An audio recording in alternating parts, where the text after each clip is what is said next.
এই পরিচিত মুখটা সবাই চেনেন।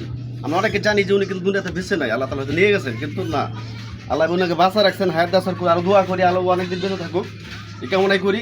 তো ওনার জন্য সবাই দোয়া করবেন। উনি কিন্তু অসুস্থ অনেকদিন ধরে, আপনার হচ্ছে এই গাছ থেকে পড়ে যায়, উনি কিন্তু অসুস্থ হয়ে পাও ভেঙে গেছে, হয়তো যে কোনো প্রকারে উনি একদম ঘরে পড়ে হয়েছে। সবাই ওনার জন্য দোয়া করবেন। তাও সরষে বছর পড়েছিলি কত কত অভাবের বছর বছর সহ্য।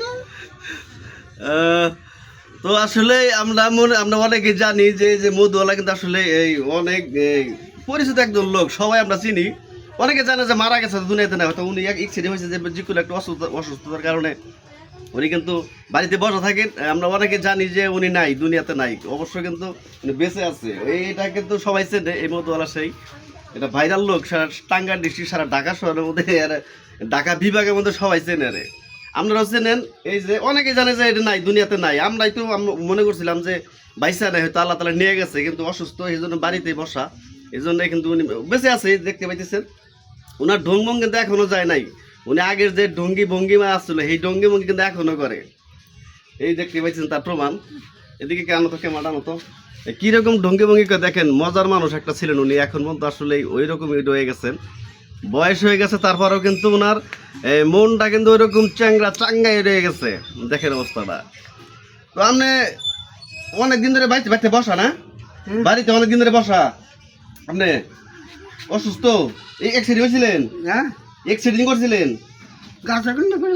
ও গাছ থেকে পড়ে গেছিলেন?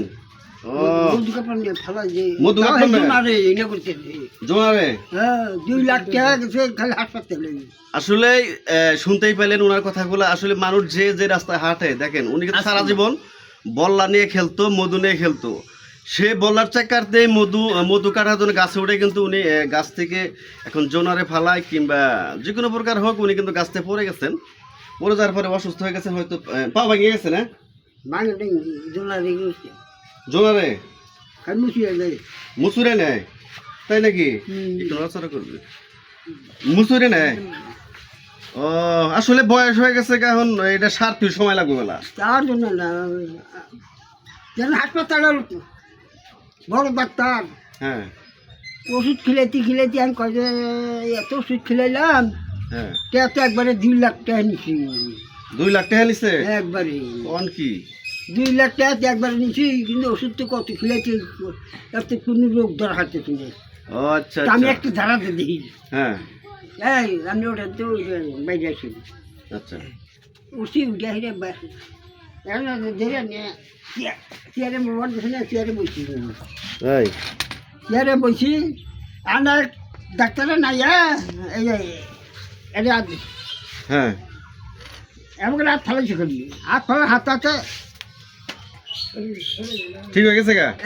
এই পা দা নাতি দা, আমি মারছি নাতি? হ্যাঁ, নাতিতে ফালাইছি। তারপরে নাতিতে ফালা দিলে ব্যাগ মানুষ চেপে গেল, দাগা পুরি গেল। আর কিছু কথা বলে বোঝা গেছে, এর হাতটা একটা সত্য মার আছে। আচ্ছা আচ্ছা আচ্ছা, আবার দেখি বে আপনি খারাপ দেখে আপনি জানছে দিয়ে দেয়, দুয়ে দে খালি চাপড় দিয়ে, তাই নাকি? হ্যাঁ, আর সব ব্যবসা গেছে খালি চাপড় দিয়ে। কে 3 বছর কিল বসিলি ভারি শেষ ডাক্তারে, পুলিশ দারোগা আছে, নামাজেন তাড়াতাড়ি ছেড়েছে, নামাজেন এর মধ্যে 2 লাখ 2 লক্ষ টাকা পুরে গেছে এখনো, মানে ওইটা সুস্থ হন না এখনো, আর বয়স হয়ে গেছে। আসলে সুস্থ আর কিভাবে হন? আচ্ছা আচ্ছা, তো অসংখ্য ধন্যবাদ আপনাদেরকে। আপনারা কিন্তু এর আগে একটা ভিডিও তো আপনাদের দিয়েছিলাম যে উনি সেই মধুওয়ালা, আসলেই যাতে আল্লাহ তাআলা উনাকে সুস্থ করে দেন। সবাই দোয়া করবেন, সবাই ভালো থাকবেন। আসসালামু আলাইকুম।